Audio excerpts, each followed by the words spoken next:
Hi hello friends, welcome to SJ life style. இன்றைக்கி பார்த்தீங்கன்னா சிவப்பு தண்டுக்கீரை எப்படி பொரியல் பண்ணுறதுன்னு தான் பார்க்க போகிறோம். அதுக்கு இன்றைக்கி ஒரு கட்டு தண்டுக்கீரை வாங்கியிருக்கேன். இதை நான் க்ளீனிங் ப்ராசஸில் இருந்தேன், நான் உங்களுக்கு எக்ஸ்பிளைன் பண்ணலான் இருக்கேன். இந்த சிவப்பு தண்டுக்கீரையில் நிறைய ஹெல்த் பெனிஃபிட்ஸ் இருக்குது. அயர்ன் டெஃபிஷியன்சி இருக்கிறவங்க இந்த கீரையை ரெகுலராக அவங்களோட டயட்டில் சேர்த்துட்டு வந்துட்டோம்னா ஹீமோக்ளோபின் கண்டென்ட் இன்க்ரீஸ் ஆகும் ஃப்ரெண்ட்ஸ். இது ரொம்ப சிம்பிளாக ஈஸியாக பண்ணிடலாம். இது ரொம்பவே ஹெல்த்தியான ஒரு ரெசிபி. இந்த வீடியோவை ஸ்கிப் பண்ணாமல் ஃபுல்லாக பாருங்கள். ஃபஸ்ட்டு பார்த்திங்கன்னா, இந்த கீரையில் தண்டு இலை ரெண்டையுமே நான் செப்பரேட்டாக பிரித்து எடுத்து வச்சுக்கிட்டேன். தண்டையும் நம்ம இதில் வேஸ்ட் பண்ணக்கூடாது, அதுவுமே நம்ம சமைக்கிறதுக்கு யூஸ் பண்ணணும்.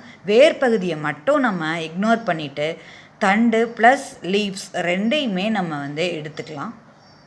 இப்போ லீவ்ஸ் அண்ட் ஸ்டெம்ஸ் ரெண்டையுமே நம்ம செப்பரேட் பண்ணியாச்சு. நெக்ஸ்ட்டு நம்ம என்ன பண்ணணும்னா, தண்ணியில் நல்லா வாஷ் பண்ணி எடுத்துக்கலாம். 2 டைம் நல்லா டபுள் வாஷ் பண்ணிட்டீங்கன்னா அதில் ஏதாவது மண் தூசு ஏதாவது இருந்தாலும் நமக்கு போயிடும். நல்லா ஃப்ரெஷ்ஷான கீரை நமக்கு கிடைக்கும். நல்லா க்ளீன் பண்ணி எடுத்துக்கலாம். ஏன்னா கீரையோட தண்டு பகுதி நல்லா கட் பண்ணியாச்சு பொடியாக. அதே மாதிரி லீவ்ஸையும் 2 தடவை தண்ணியில் நல்லா அலாசிட்டு அதையும் நம்ம பொடியாக சாப் பண்ணி எடுத்துக்கலாம். இப்போ நமக்கு கீரை ரெடி ஆகிடுச்சு. தண்டு ப்ளஸ் லீவ்ஸ் ரெண்டுமே நீட்டாக கட் பண்ணியாச்சு. இப்போ பாருங்கள், வாஷ் பண்ண தண்ணி எப்படி கலர் சேஞ்ச் ஆகிருக்குன்னு. ஸோ எப்போவுமே கீரையை டபுள் வாஷ் பண்ணுறது ரொம்பவே நல்லது ஃப்ரெண்ட்ஸ். அடுத்து தாளிக்கிறதுக்கு என்னென்ன பொருள் வேணும்னு பார்க்கலாம். சின்ன வெங்காயம் ஒரு 15 மெம்பர்ஸ் எடுத்து வச்சுருக்கேன். அதை நல்லா ஃபைனாக சாப் பண்ணிக்கலாம். வரமிளகாய் 2 எடுத்து வச்சுருக்கேன். தேங்காய் துருவி வச்சுருக்கேன். கீரை ஆல்ரெடி ரெடியாக இருக்குது. நமக்கு கடாய் ஹீட் பண்ணி அது 2 ஸ்பூன் நல்லெண்ணெய் ஆட் பண்ணிக்கலாம். கீரை வதக்கிறதுக்கு நமக்கு நல்லெண்ணெய் இல்லைன்னா தேங்காய் எண்ணெய் ஆட் பண்ணோம்னா நல்ல மணமாக இருக்கும். ஆயில் ஹீட் ஆனதுக்கப்புறம் கடுகு ஆட் பண்ணிக்கலாம். 1 ஸ்பூன் கடுகு பொரிஞ்சதுக்கப்புறம் கடலைப்பருப்பு 1 ஸ்பூன் ஆட் பண்ணிக்கலாம்.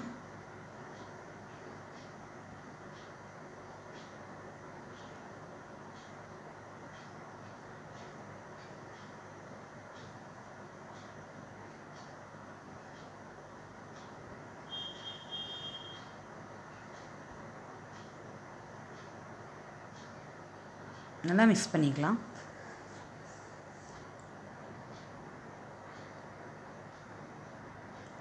வரமிளகாய் 2 நம்ம காரத்துக்கு தகுந்த மாதிரி நம்ம ஆட் பண்ணிக்கலாம்.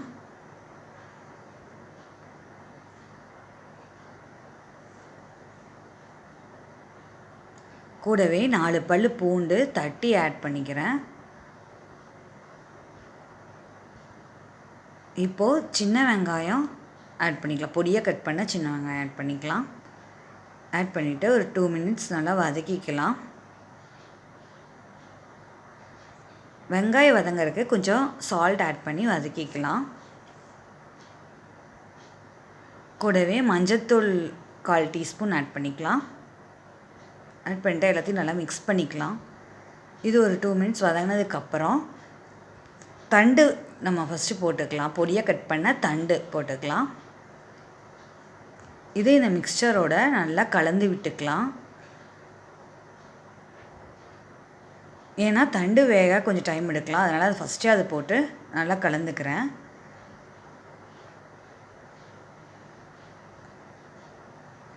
அப்புறம் நம்ம பொடியை கட் பண்ண கீரையை ஆட் பண்ணிக்கலாம். ஆட் பண்ணிவிட்டு நல்லா கலந்து விட்டுக்கோங்க.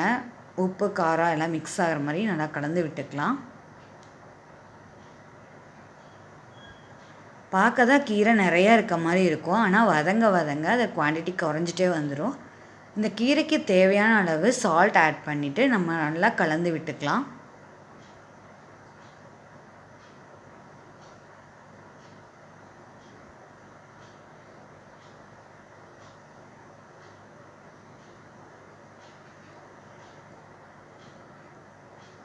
இப்போ இந்த கீரை வேகிறதுக்கு தகுந்த மாதிரி ஒரு 1/2 டம்ளர் தண்ணி ஆட் பண்ணிக்கலாம். நிறைய தண்ணி ஊற்ற வேண்டியதில்லை. தண்ணி ஆட் பண்ணி நல்லா கலந்து விட்டுக்கலாம்.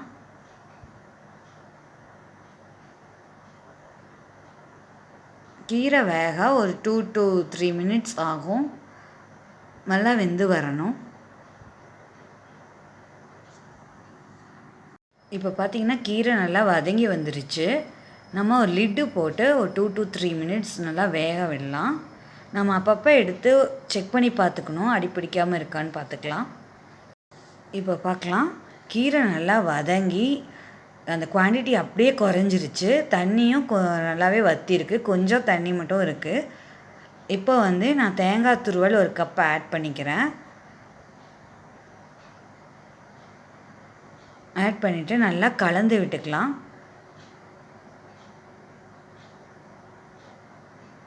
தேங்காய் துருவல் வந்து நம்ம கீரையில் ஆட் பண்ணும்போது நல்ல ஒரு டேஸ்ட்டு தரும் உங்களுக்கு. 2 மினிட்ஸ் வதங்கினதுக்கப்புறம் நம்ம சர்வ் பண்ணிக்கலாம். பாருங்கள், நம்மளோட தண்டுக்கீரை நல்லா சூப்பராக ரெடி ஆகிடுச்சு. இப்போ நம்ம சர்விங் பவுலில் மாற்றிக்கலாம். நம்மளோட இந்த தண்டுக்கீரை பொரியல் ரொம்பவே குயிக்காக ஈஸியாக ரெடி ஆகிடுச்சு. இந்த தண்டுக்கீரையில் நிறைய ஹெல்த் பெனிஃபிட்ஸ் இருக்குது. ஸோ நீங்களும் இந்த தண்டுக்கீரையை எங்கே பார்த்தாலும் மறக்காமல் வாங்கி உங்களோட டயட்டில் ரெகுலராக சேர்த்துக்கோங்க. இதோட ஹெல்த் பெனிஃபிட்ஸை என்ஜாய் பண்ணுங்கள். தேங்க்ஸ் ஃபார் வாட்சிங் மை வீடியோ. இந்த ரெசிபி உங்களுக்கு வந்து ரொம்பவே யூஸ்ஃபுல்லாக இருந்துச்சுன்னா மறக்காமல் என்னோடய சேனலை சப்ஸ்கிரைப் பண்ணுங்கள். Keep encouraging friends.